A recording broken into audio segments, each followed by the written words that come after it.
I'm Himanshu Baid, the Managing Director, Medicure Limited, and also Chair of CII Medical Technology Forum, National Forum.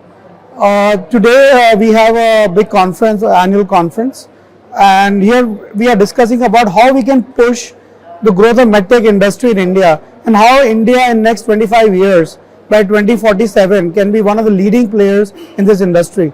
Today we have a 70% import dependence, and how we can move away from import dependence to be a net exporter of medical devices from the country.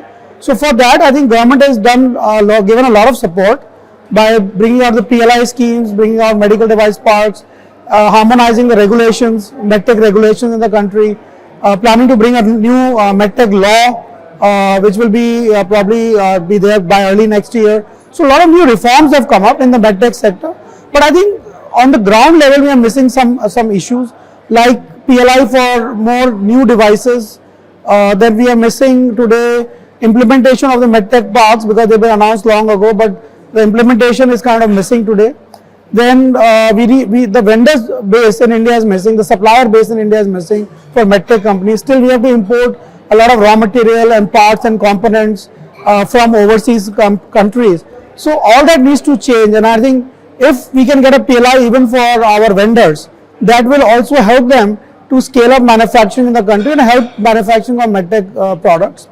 Also, when we talk about regulations, I think India has to harmonize with the global GSTF framework or IMDRF framework, so that Indian companies, when they bring products in India, they are globally recognized and we get immediate recognition in foreign markets where we are selling our products.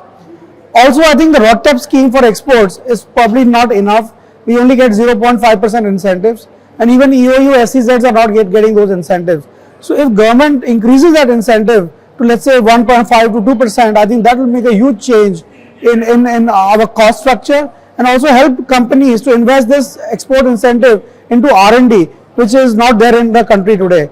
So even R&D is not being recognized today. So even our request to the government is, if they can bring out certain incentives for R&D, which the companies are doing, if certain patent fees can be shared by the government, which are filed abroad, even some industry academia partnership, which can be funded by a government fund, I think that will all go a long way in promoting this industry to the next level.